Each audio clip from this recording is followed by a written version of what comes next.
66 बार हम धम्म चक्र प्रवर्तन मनाए हैं। आपके गांव में पूछो, जिसकी 66 साल की उम्र है उसको कितना अनुभव है, क्योंकि इस देश के अंदर आपको जो मिला है उसमें आपके बाप दादाओं का कोई हिस्सा नहीं है। जवाहरलाल नेहरू अपनी बेटी को चिट्ठी लिखते हैं, ये देश हमारा नहीं है। देखिए, पंडित जवाहर नेहरू जो देश के पहले प्रधानमंत्री है, वो चिट्ठी लिखते हैं write to Indira Gandhi, letter to Indira को, कि ये देश हमारा नहीं है। दयानंद सरस्वती कहते हैं ये देश हमारा नहीं है। सावरकर कहते हैं हम इस देश में बाहर से आए हैं। इस प्रकार की कई बातें ये लोग कहते हैं, लेकिन हम प्रबोधन कर रहे हैं।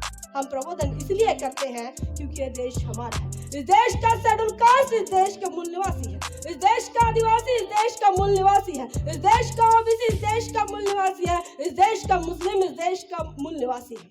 बहुजन हिताय बहुजन सुखाय का संदेश देने वाले तथागत गौतम बुद्ध के दुख मुक्ति के सिद्धांत को लेकर संपूर्ण देश के अंदर रैत का राज निर्माण करने वाले संत तुकाराम महाराज के शिष्य छत्रपति शिवाजी महाराज, इनके रैत की संकल्पना को समझकर अपना राजा हुआ था इस देश के अंदर, यह संदेश बताने वाले, इनकी समाधि को खोज कर निकालने वाले महात्मा ज्योतिराव फुले। इस देश के अंदर एससी एसटी ओबीसी की महिलाओं ने, पुरुषों ने पढ़ना लिखना चाहिए, क्योंकि मनुस्मृति कहती है कि आप नहीं पढ़ सकते। इसको चैलेंज करने वाली महामारी माता सावित्रीबाई फुले।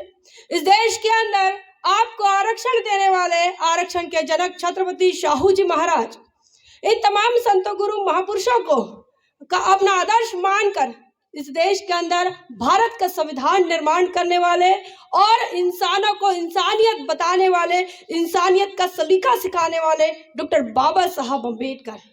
108 महापुरुषों ने इस देश के अंदर जन्म लिया बहुजन समाज के लिए। उन्होंने अपना घर गृहस्थी को ताक पर रख दिया और इस देश के अंदर समानता की बात की। उन तमाम समानता के महापुरुषों का संदेश घर घर पहुंचाने वाले मान्यवर कांशीराम साहब, तमाम संतों गुरुओं को अभिवादन करती हूँ। आज के इस मौके पर धम्म चक्र प्रवर्तन दिवस का यह पावन पर्व है और इस पावन पर्व पर हम आपसे रूबरू हो रहे हैं। पहले जब हम यहाँ आए और जब पहला भाषण शुरू हुआ हमारे पंकज भाऊ यादव का, तो हमें फिर याद आई जो बात उन्होंने कही कि ये जो समाज है हमें देने वाला बनना है, मांगने वाला नहीं बनना। बहुजन समाज पार्टी के नेता, बहुजन समाज पार्टी के संस्थापक मान्यवर कांशीराम साहब की ये बात है।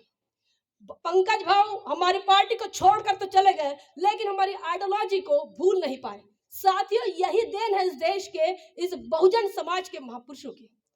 देने वाला समाज आपको बनने की बात अगर कोई शिवसेना का नेता आपको आकर बताता है, यही तुम्हारी विचारधारा पास हो जाती है, लेकिन समाज फेल हो जाता है, नेता पास हो जाता है। ये इस धम्म चक्र के मौके पर समीक्षा करने का समय है। हर धम्म चक्र प्रवर्तन दिवस के मौके पर हम इस प्रकार के कार्यक्रम करते हैं, आयोजन करते हैं और 66वां आयोजन हम आज कर रहे हैं। ये कोचेवाई में ही नहीं हो रहा है, संपूर्ण देश के अंदर ये कार्यक्रम के आयोजन हो रहे हैं। 66 बार हम धम्म चक्र प्रवर्तन मनाए हैं। आपके गांव में पूछो, जिसकी 66 साल की उम्र है उसको कितना अनुभव है। आपके गांव में पूछो, जो 66 साल का हो गया उसको कितनी जानकारी है, उसने कितने दिन देखे हैं, उन्होंने कितनी गर्मियां देखी है, उन्होंने कितने बारिश देखी है, उन्होंने कितने ठंडी के दिन देखे हैं। आपको समझ आएगा कि 66 साल का मतलब क्या होता है। ये 66 साल की जो हम धम्म चक्र प्रवर्तन मना रहे हैं, ये समीक्षा करने का मौका है। हर साल हमने समीक्षा करना चाहिए कि जिस धम्म क्रांति की हम बात कर रहे हैं, वो धम्म क्रांति का आंदोलन आखिर कहां तक पहुंचा, पिछले साल कहां था, इस साल कहां है, अगले साल कहां होगा। ये समीक्षा का समय है। इसे हमें मनई मेलों का स्वरूप नहीं देना चाहिए, ये समीक्षा का समय है। साथियों, इस देश के अंदर देश की आजादी को 75 साल होते हैं। इस देश के अंदर संविधान लागू हुए 71 साल होते हैं। इस देश के अंदर धम्म क्रांति को हुए 66 साल होते हैं। और ऐसे में हमने जितने भी गणतंत्र दिवस मनाए, हमने जितने भी आजादी के पर्व मनाए, हमने जितने भी धम्म क्रांति के दिन मनाए, हमने जितने भी अम्बेडकर जयंतियां मनाई, ये तमाम कार्यक्रमों में एक चीज जो है वो काफी कॉमन होती है। क्या कॉमन हैं तो ये अम्बेडकरवादियों की एक बात कॉमन होती है, ये बहुजन समाज की एक बात कॉमन होती है, और वो होती है प्रबोधन। प्रबोधन का काम करने का, प्रबोधन के कार्यक्रम लगाने का काम ये बहुजन समाज के लोग, ये शेड्यूल कास्ट के लोग, शेड्यूल ट्राइब के लोग, ओबीसी समाज के लोग लगातार कर रहे हैं। और ये जो समीक्षा हम कर रहे हैं, ये प्रबोधन के माध्यम से इस समीक्षा के अंदर अपनी गलतियां, अपना सिंहावलोकन, हमने क्या करना चाहिए था, क्या नहीं करना चाहिए था, कहाँ गलती हो गई, कहाँ रुक गए, बाबा साहब का कारवा कहाँ है, कितना बहुजन समाज के लोगों ने सामाजिक तरक्की की है, कितना बहुजन समाज के लोगों ने आर्थिक तरक्की की है, कितना बहुजन समाज के लोगों ने शैक्षणिक तरक्की की है, कितना बहुजन समाज के लोगों ने राजनीतिक तरक्की की है। ये तमाम चीजों पर बातचीत होती है। क्यों बातचीत होती है? अगर यहाँ का हो गया होगा तो थोड़ा शांति रखो प्लीज। तो कितना कितना क्या करना चाहिए, कितनी तरक्की हुई है, इस बात की समीक्षा होनी चाहिए। इस बात की समीक्षा इसलिए होनी चाहिए क्योंकि इस देश के अंदर आपको जो मिला है उसमें आपके बाप दादाओं का कोई हिस्सा नहीं है। आपको जो कुछ मिला है आपके बाप दादाओं की वजह से नहीं मिला है। वोट का अधिकार मिला, किसी भी कोलाट करके घर के पूर्वजों को पूछो क्या उन्होंने वोट के अधिकार के लिए कोई आंदोलन छेड़ा। आपको एजुकेशन मिला है तो पूछो किसी कामड़े के परिवार के लोगों से क्या उनके बाप दादाओं ने एजुकेशन के लिए आंदोलन छेड़ा? नहीं छेड़ा। ना हमने एजुकेशन के लिए आंदोलन छेड़ा, ना हमने वोट के अधिकार के लिए आंदोलन छेड़ा। सारी चीजें हमें मुफ्त में मिली है, सारी चीजें हमें मुफ्त में मिली है। तो इसके लिए आंदोलन किसने किया? अरे आपके शिक्षा के लिए मरार समाज के आदमी लड़ रहे हैं, मरार समाज की औरत लड़ रही थी, और हमारे लोग तब कपड़े पहनने की सूद नहीं थी। हम लोगों को कपड़े पहनने की सूद नहीं थी। कपड़े कैसे पहने जाते हैं, साड़ी कैसे लपेटी जाती है, ये बाबा साहब आपको नागपुर की दीक्षा भूमि में सिखाते हैं। और उस दौर से आज हम यहाँ आए, और इसीलिए इन कार्यक्रमों का जो स्वरूप है ये मंडई मेलों की तरह नहीं होना चाहिए, ये प्रबोधन की तरह होना चाहिए। प्रबोधन क्यों होना चाहिए? क्योंकि ये देश हमारा है, ये देश हमारा है। पंडित जवाहरलाल नेहरू अपनी बेटी को चिट्ठी लिखते हैं, ये देश हमारा नहीं है। देखिए, पंडित जवाहरलाल नेहरू जो देश के पहला प्रधानमंत्री है, वो चिट्ठी लिखते हैं write to Indira Gandhi, letter to Indira को, कि ये देश हमारा नहीं है। दयानंद सरस्वती कहते हैं ये देश हमारा नहीं है। सावरकर कहते हैं हम इस देश में बाहर से आए हैं। इस प्रकार की कई बातें ये लोग कहते हैं, लेकिन हम प्रबोधन कर रहे हैं। हम प्रबोधन इसलिए करते हैं क्योंकि ये देश हमारा है। इस देश का शेड्यूल कास्ट इस देश का मूल निवासी है, इस देश का आदिवासी इस देश का मूल निवासी है, इस देश का ओबीसी इस देश का मूल निवासी है, इस देश का मुस्लिम इस देश का मूल निवासी है। ये देश हमारा है।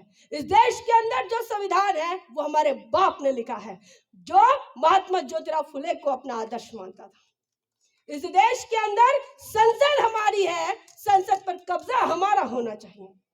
इस देश के अंदर सड़कें हमारी है, इस देश के अंदर अस्पताल हमारे हैं, इस देश के अंदर हर चीज हमारी है। लेकिन हमको पूछा जाता है कि आप देशभक्त हो कि नहीं, और इसीलिए ये प्रबोधन करना पड़ता है क्योंकि देश आपका है, देश आपका है, लेकिन आपके बाप का संविधान है, लेकिन आपके लिए एजुकेशन की सिस्टम सही नहीं है। ये देश आपका है, लेकिन इस देश के अस्पतालों में आपके लिए सही दवाइयाँ नहीं है। यह देश आपका है, लेकिन आपको महंगाई का सामना करना पड़ता है। यह देश आपका है, लेकिन आपको इस देश के अंदर बेरोजगारी का सामना करना पड़ता है, और इसीलिए समीक्षा करनी पड़ती है, इसीलिए प्रबोधन करने पड़ते हैं कि अरे साथियों, अरे मेरे बहुजन समाज के लोगों, ये देश तुम्हारा है, तुम्हारे महापुरुषों ने इसे खून पसीने से सींचा है। बुद्ध ने अपने खून पसीने से इस देश के लोगों को विचार दिए हैं। बुद्ध ने इस देश के लोगों को बताया कि समानता स्थापित होनी चाहिए। बुद्ध ने इस देश के लोगों को बताया कि अन्याय खत्म होना चाहिए, न्याय की स्थापना होनी चाहिए। बुद्ध ने बताया कि जाति जाति के आधार पर जिस प्रकार से यह भेदभाव होता है वो खत्म होना चाहिए और मैत्री करुणा एस्टैब्लिश होनी चाहिए। बुद्धा ने बताया, सबसे पहले बुद्धा ने बताया, जिस वर्ण व्यवस्था ने तुमको गुलाम बनाया, जिस वर्ण व्यवस्था ने तुमको भूखा नंगा रखा, उसके खिलाफ पहला बिगुल बुद्धा ने फूंका। क्या समझते हो, बुद्धा इतना आसान चीज है? बुद्धा इतने आसान चीज नहीं है कि आप अगरबत्ती मोमबत्ती लगाओ और निपटा के चले जाओ। साथियों, बुद्धा के वजह से बाबा साहब रिवॉल्यूशन एंड काउंटर रिवॉल्यूशन इस किताब में क्या लिखते हैं? बाबा साहब लिखते हैं बुद्धा की क्रांति से सिर्फ सामाजिक परिवर्तन नहीं हुआ। बाबा साहब लिख रहे हैं, अपने घर की बात नहीं बता रही हूं, गढ़पाले के घर की बात नहीं बता रही हूं।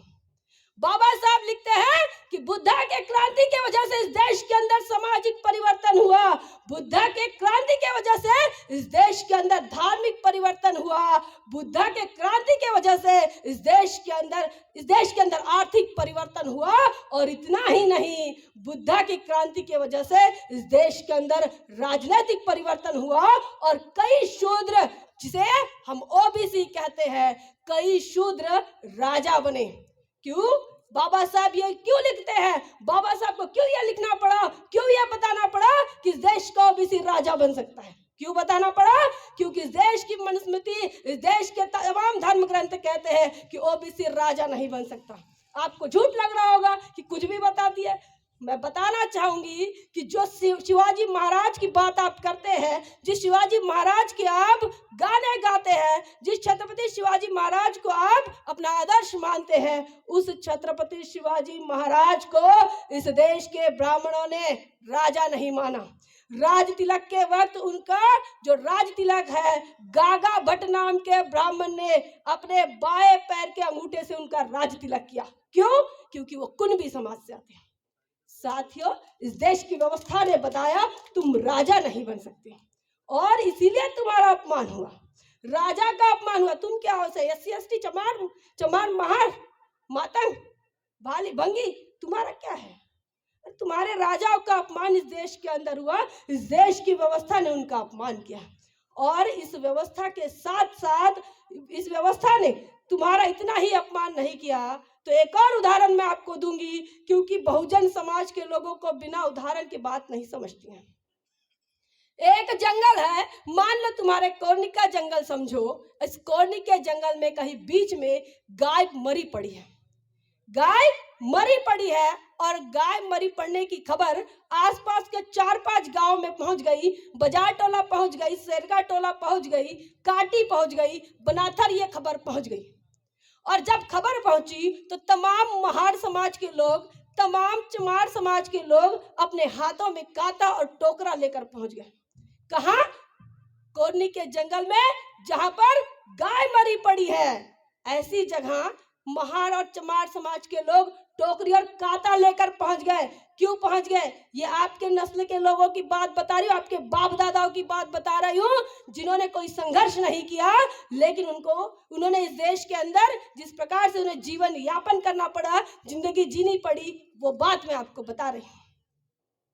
जब ये महार चमार समाज के लोग जब जंगल में जाते हैं टोकरी लेकर, ताकि मरी हुई गाय का जो मांस है वो इकट्ठा करके टोकरी में लेकर आ सके, और जब जाते हैं तो कोई कोरली से आता है, कोई सरका टोला से आता है, ऐसे करके चारों तरफ से लोग पहुंचते हुए मरी हुई गाय का मांस लेने के लिए। जब देखते हैं तो पहले ही कुत्ता उसे मुंह लगा चुका था, कुत्ता मुंह लगा चुका था। और जब हमारे लोग उसे देखते हैं कि भैया अब ये कुत्ता हटे तो हम अपना खाना लेकर जाए, जब कुत्ते को भगाने का काम कर रहे थे हमारे लोग, हमारे नस्ल के लोग, हमारे जाति के लोग, तो कुत्ता उन्हें आंख दिखा रहा था।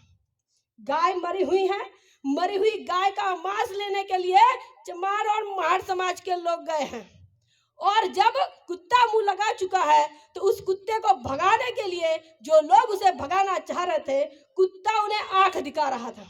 ये हमारी तुम्हारी औकात है, कुत्ता तुमको आंख दिखा रहा है, कुत्ता हमारी जाति के आदमी को आंख दिखा रहा है। कुत्ता पूछता नहीं था हमें, कुत्ता पूछता था क्या?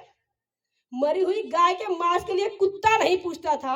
उस जाति के हम लोग हैं, और ये जो व्यवस्था है ये इस देश के ब्राह्मणवादी संस्कृति की देन है, ब्राह्मणवादी धर्म व्यवस्था की देन है, इस देश की मनुस्मृति की और मनुवादी व्यवस्था की देन है।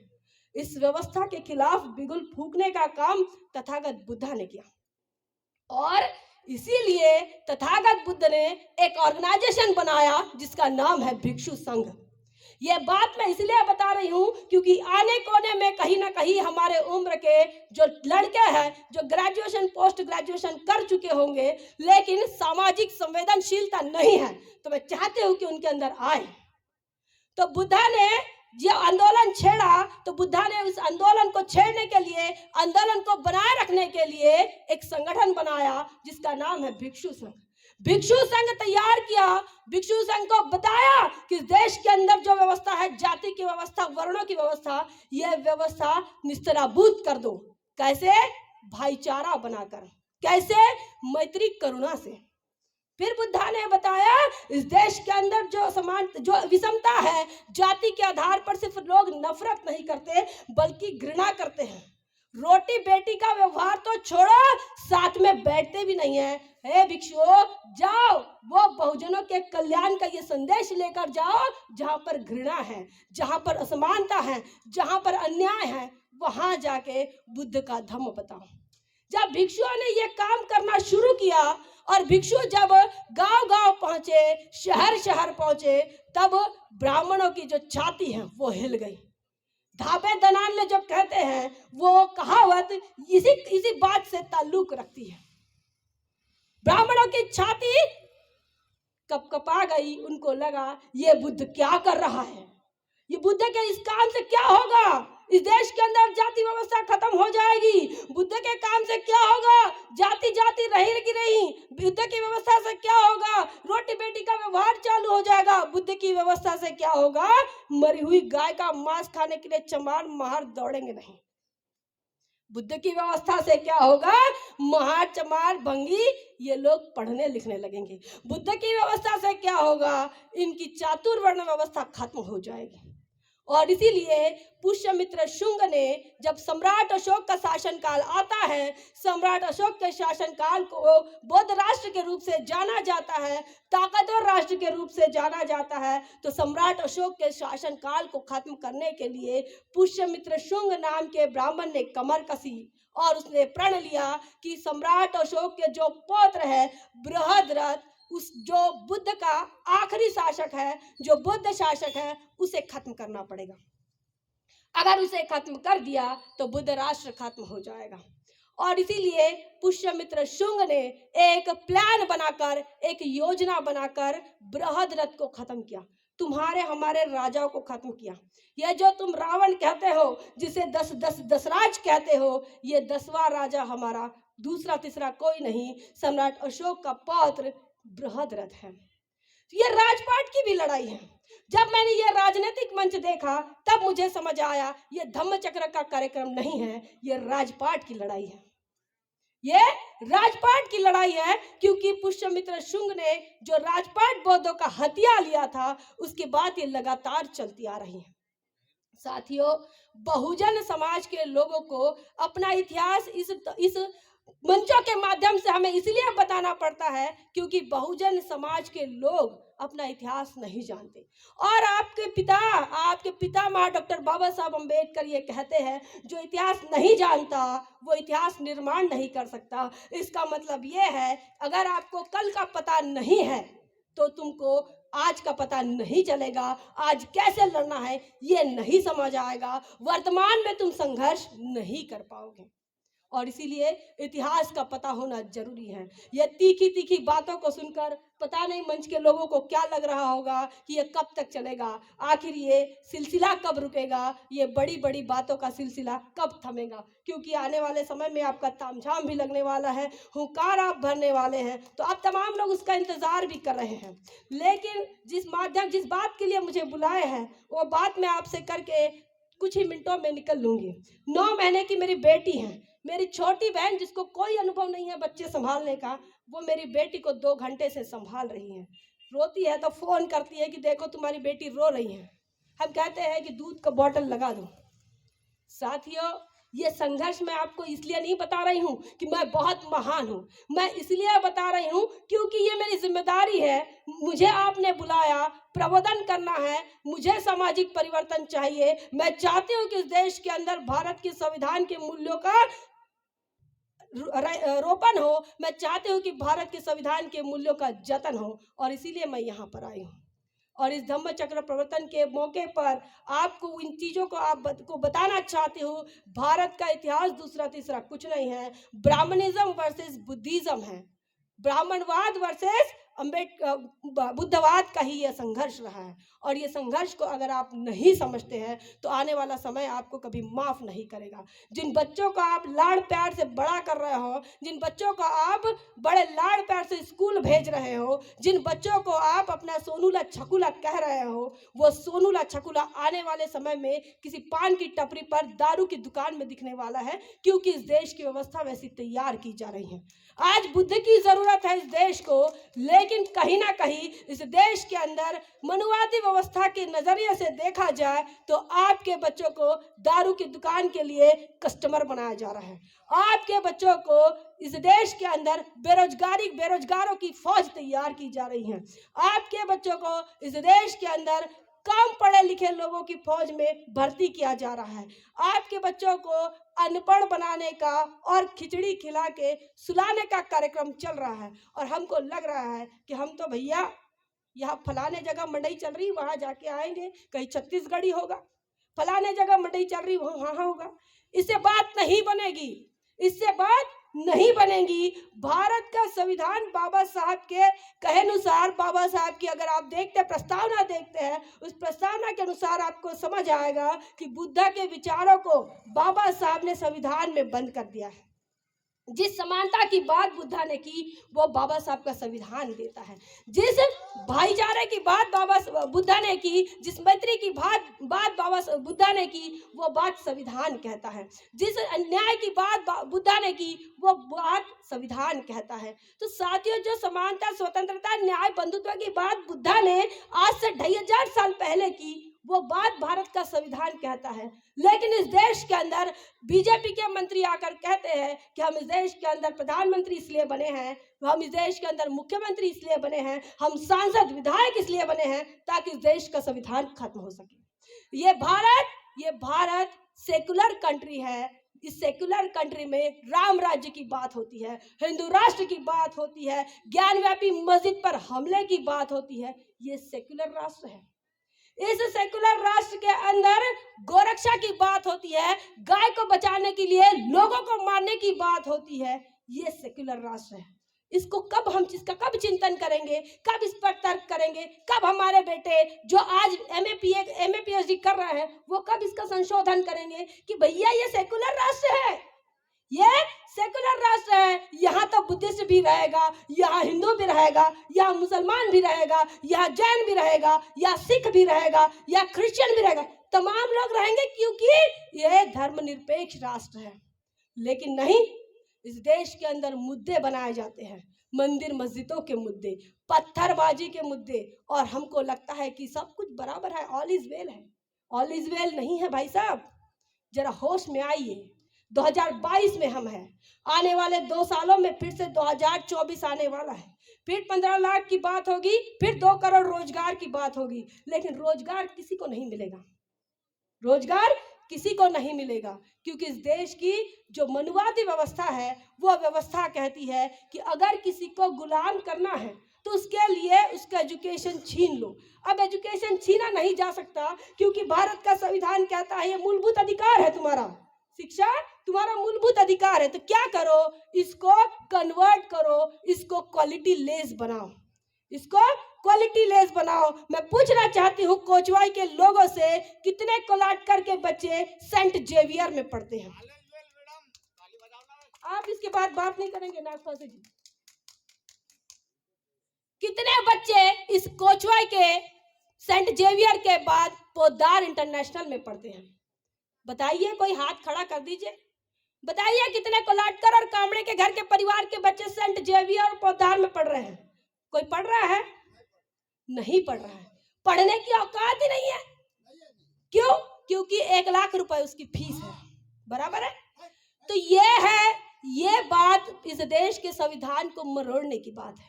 तुम्हारा बच्चा जिला परिषद में जाएगा, ज्यादा से ज्यादा 4 गांव की गुरुकुल में जाएगा, प्राइमरी स्कूल में जाएगा, खिचड़ी खाएगा। साथ ही ये एजुकेशन सिस्टम है। अब पोद्दार में एक बच्चा पढ़ेगा जो गोंदिया से आएगा, अग्रवाल जायसवाल के परिवार का, जैनों के परिवार का, गुप्ता जी के घर के भी बच्चे वहीं पढ़ेंगे, है ना। कामड़े कोलाट करके बालाधारे और गढ़पाले के बच्चे कहाँ पढ़ेंगे? जिला परिषद स्कूल में पढ़ेंगे।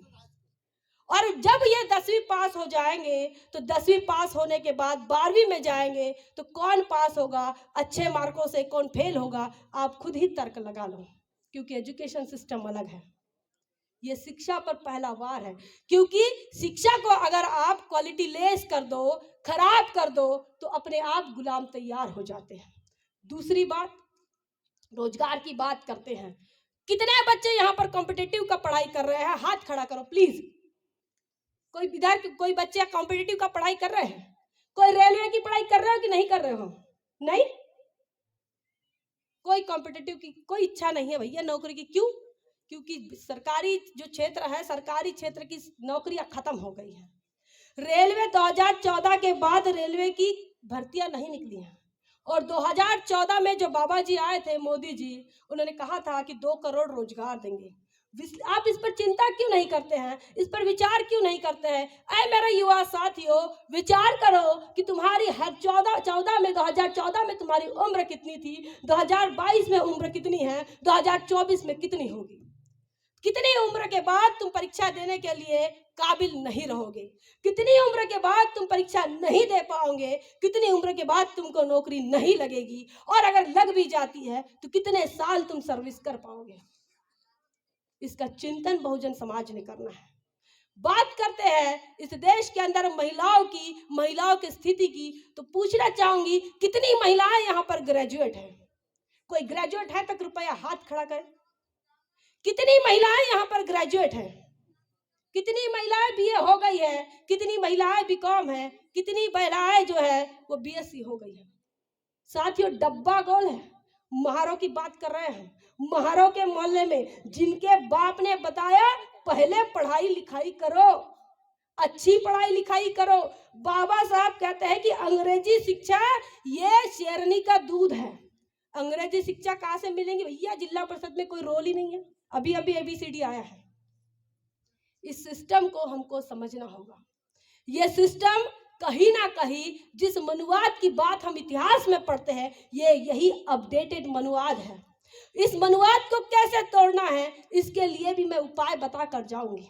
भारत का संविधान 4 तत्वों पर खड़ा है। भारत का संविधान लोकतंत्र पर खड़ा है। लोकतंत्र के 4 पिलर है। पहला पिलर संसद है, दूसरा पिलर कार्यपालिका है, तीसरा पिलर न्यायपालिका है, और चौथा मीडिया है। 4 पिलर पर भारत का लोकतंत्र खड़ा है, और इन 4 पिलरों पर पहले एक बार नजर घुमाओ कि तुम्हारी औकात क्या है। ऐ मेरे बहुजन समाज के लोगों, मैं तुमको तीखा तीखा इसलिए बोल रही हूँ क्योंकि 66 साल हो गए, आज हमारी शादी हो गई, हमारी बच्ची आ गई, लेकिन संसद पर कब्जा करने की बात जो बाबा साहब ने कही थी, संसद के बाहर जो बाबा साहब का पुतला है, उस पुतले के नीचे बाबा साहब का कोट लिखा है, कहा है कि capture the power of temple for your emancipation. सत्ता के मंदिर पर कब्जा करने की बात बाबा साहब कहते हैं। क्यों? तुम्हारी संपूर्ण मुक्ति हो जाएगी। कौन सी मुक्ति? संपूर्ण। तुम्हारी शिक्षा की समस्या है, संसद पे कब्जा करो। तुमको रोजगार नहीं मिल रहा है, संसद पर कब्जा करो। तुम्हारी महिलाएं सुरक्षित नहीं है, संसद पर कब्जा करो। अरे भैया, सभी ताले की चाबी जो है संसद में मिलती है। बाबा साहब कहते हैं मैं अपने घर की बात नहीं कर रही, हमने वो बात नहीं कही। और इसलिए मान्यवर कांचीराम साहब कहते हैं कि महारों ने, धेड़ों ने जो है बाबा साहब के मिशन को खत्म कर दिया। क्यों? क्योंकि चावड़ी, सभा मंडप, घरकुल दे दो भैया, इसके लिए तुमको राष्ट्रवादी कांग्रेस, बीजेपी, शिवसेना, इनके नेताओं के पीछे पीछे घूमना पड़ता है। ये तमाम चीजों की जो समस्या है ये संसद में मिलती है, लेकिन हमको संसद नहीं जाना है। हमको कांग्रेस, बीजेपी, राका, शिवसेना के नेताओं के पीछे जाना है। बाबा साहब दूसरी बात कहते हैं, कार्यपालिका पर कब्जा करो। हमारे बच्चे पढ़ रहे हैं, लेकिन क्या पढ़ रहे हैं? 12वीं के बाद BA फर्स्ट ईयर जाते हैं, फर्स्ट ईयर के बाद पढ़ना बंद हो जाता है। ये BA पढ़ना पड़ेगा, पूरा करना पड़ेगा, इसके बाद ही सही पढ़ाई चालू होती है, ऐसा बाबा साहब कहते हैं। मैं नहीं कह रही। तो BA और BSc के बाद तुमको पढ़ना पड़ेगा। दूसरी बात, बाबा साहब कहते हैं कार्यपालिका पर कब्जा करो, मतलब आपको IAS और IPS बनना पड़ेगा, आपको अधिकारी बनना पड़ेगा, आपको अच्छे पदों पर जाना पड़ेगा, अच्छे डिपार्टमेंट में जाना पड़ेगा। हमारे साथ एक अधिकारी यहाँ पर मौजूद है जो जल संसाधन विभाग में है। ऐसे अधिकारी भी बनना पड़ेगा, लेकिन हम वो भी नहीं बन पाए। यहाँ पर भी हम फेल हो गए। बाबा साहब की कही हुई बातों को कोट कर रही हूँ। मुझे पता है कि हुंकार होने वाला है, इधर सारा तामझाम की तैयारी हो गई है। कई लोगों को लग रहा होगा कि ये क्यों हो रहा है। ये धम्म चक्र का कार्यक्रम है बाबू, थोड़ा सा तो सहना पड़ेगा। बरोबर है काका जी ना पटला। तीसरी बात हम कहते हैं न्यायपालिका की। न्यायपालिका भैया, संसद के जो नालायक लोग हैं जिनको तुमने चुन कर दिया एससी एसटी के सीटों पर रिजर्वेशन के नाम पर, वो नालायक तुम्हारी बात नहीं सुन रहे हैं। ना विधानसभा में सुन रहे हैं, ना लोकसभा में सुन रहे हैं, ना राज्यसभा में सुन रहे हैं। नालायक निकल गए तो काम कौन करेगा तुम्हारा काम करेंगे तुम्हारे कलेक्टर, काम करेंगे तुम्हारे IPS, तुम्हारे PSI। वहां तक भी नहीं पहुंचे। बाबा साहब ने कहा दोनों नालायक निकल गए, तो तीसरा जो काम है, वो तीसरा काम न्यायपालिका पर कब्जा का है। न्याय मांगने के लिए तुम न्यायालय जा सकते हो। भारत के संविधान के अनुसार तुमको तुम्हारे शिक्षा का अधिकार जो है, शिक्षा का अधिकार मिल सकता है, तुमको रोजगार का अधिकार मिल सकता है, तुमको तुम्हारी भागीदारी मिल सकती है, नौकरियों की भागीदारी मिल सकती है। न्यायपालिका जाओ। लेकिन है मेरे बहुजन समाज के SC ST OBC के लोगों, हम न्यायपालिका में नहीं गए। आज EWS पारित हो गया। EWS क्या है? सवर्णों के लिए आरक्षण है, 10% आरक्षण। अरे 52% OBC को आज तक 13% मिल रहा था, लेकिन OBC अभी तक खोला नहीं। OBC को इससे दिक्कत नहीं हुई। आज सवर्णों को आरक्षण मिल गया, और ये सवर्णों को जो आरक्षण मिला, 5 जजों की बेंच ने इसका फैसला सुनाया। ये पांचों के पांचों जज कौन है? कोई वहां पर चौहान नहीं है, कोई पटले नहीं है, कोई नागफासे नहीं है, कोई गढ़पाल नहीं है। तमाम पांचों के पांचों जज ब्राह्मण है। समझ रहे हैं? OBC को रिजर्वेशन नहीं मिला। जब OBC के रिजर्वेशन की बात माननीय कांशीराम साहब ने की, तब कहा कि 50% के आगे OBC का कोई भी रिजर्वेशन नहीं जा सकता, 50 के अंदर ही मिलेगा। लेकिन जब सवर्णों के आरक्षण की बात आती है, ब्राह्मणों के आरक्षण की बात आती है, मारवाड़ी गुजराती बनियाओं के आरक्षण की बात आती है, तो भैया 10% मिल जाता है। आज आरक्षण की सीमा पार हो गई। चौथी की बात कर रही, बस खत्म कर रही हूँ। चौथे की बात कर रही हूँ मीडिया को देखो, आप टीवी देखो, टीवी पर जो एडवर्टाइज चलती है, जो खबरें चलती है, उनको एक बार एनालिसिस करो। एक खबर चली थी जब योगी आदित्यनाथ की सरकार बनी थी उत्तर प्रदेश के अंदर, और पहली बार योगी आदित्यनाथ ने एक लेडीज इंस्पेक्टर के साथ बदतमीजी से बात की। इस लेडीज इंस्पेक्टर, एक लेडीज के साथ कैसे बात करनी है, एक महिला के साथ कैसी बात करनी है, योगी आदित्यनाथ नहीं समझ पाए। एक टीवी चैनल ने इस टीवी चैनल ने इसी खबर को कैसे चलाया कि मोदी के मंत्रिमंडल के लोगों ने महिला इंस्पेक्टर को जमकर फटकार लगाई, और महिला इंस्पेक्टर रो पड़ी। ऐसी जमकर फटकार लगाई कि महिला इंस्पेक्टर अपने ड्यूटी पर रो पड़ी। दूसरे न्यूज चैनल ने अपना जो खबर है चलाई, उसकी खबर ऐसी थी कि मोदी के मंत्रिमंडल के लोगों ने महिला जो IPS है, महिला अधिकारी के साथ बदतमीजी से बात की। 2 अखबार अलग अलग न्यूज चला रहे हैं। आज का अखबार आपके नेता को चोर कहता है, आज का अखबार आपकी नेता को दौलत की बेटी कहता है, आज का अखबार आपके नेता के ऊपर लांछन लगाता है, लेकिन हम कुछ नहीं कर सकते। क्यों नहीं कर सकते? क्योंकि हम मीडिया में भी नहीं गए, ना ही हमने अपने चैनल खोले। बता दूं तमाम मंच को, ये जो मीडिया दिख रहा है, ये जो मोबाइल चल रहा है, ये मेरा चैनल है। मैं बहुजन समाज की बेटी ये चैनल गोंदिया से चला रही हूँ, और बहुजन समाज की खबरें ही चलाती हूँ। क्यों? क्योंकि बहुजन समाज की खबरें कोई नहीं चलाता, बहुजन समाज की बात कोई नहीं बताता। और मैं इसलिए चला रही हूँ ये चैनल क्योंकि बाबा साहब हमारे बाप है। हमारे बाप ने जनता चलाया, समता चलाया, प्रबुद्ध भारत चलाया, बहिष्कृत भारत चलाया, आम शासन करती जवाब बर्नार्ड चलाया। इतने पेपर बाबा साहब ने चलाए। बाबा साहब अपने जिंदगी में पत्रकार रहे। बाबा साहब ने अपने जिंदगी में कई पेपरों के जो है आर्टिकल लिखे हैं, संपादकीय लिखे हैं। तो क्यों बहुजन समाज के लोगों ने संसद पर कब्जा नहीं करना चाहिए? क्यों कार्यपालिका पर नहीं जाना चाहिए? क्यों न्यायपालिका में नहीं जाना चाहिए? क्यों मीडिया में नहीं जाना चाहिए? ऐ मेरे युवा साथियों, हर घर के अंदर एक पत्रकार है। आप अपनी बात को अपने मोबाइल के माध्यम से, सोशल मीडिया के माध्यम से, फेसबुक और यूट्यूब के माध्यम से अपनी बात को रख सकते हो। यह जो इतना बड़ा प्रोग्राम का आयोजन आपने किया, इसका भी प्रचार आप अपने मोबाइल के माध्यम से कर सकते हो, बशर्ते आपके अंदर व्यवस्था को समझने की समझ होनी चाहिए। और ये व्यवस्था को समझने की समझ आप लाओगे, इसी आशा उम्मीद के साथ अपनी बात को विराम देती हूँ और आपसे विदा लेती हूँ। आपको मुझे बर्दाश्त करना पड़ा, आपको मुझे सहना पड़ा, इसके लिए माफ़ी चाहूँगी। साथ ही जय भीम जय भारत करके विदा लेती हूँ। बहुजन विचारधारा को घर घर तक पहुंचाने के लिए हमारे YouTube चैनल को सब्सक्राइब करें, लाइक करें, कमेंट करें, शेयर करें और बेल आइकन की घंटी दबाना ना भूलें।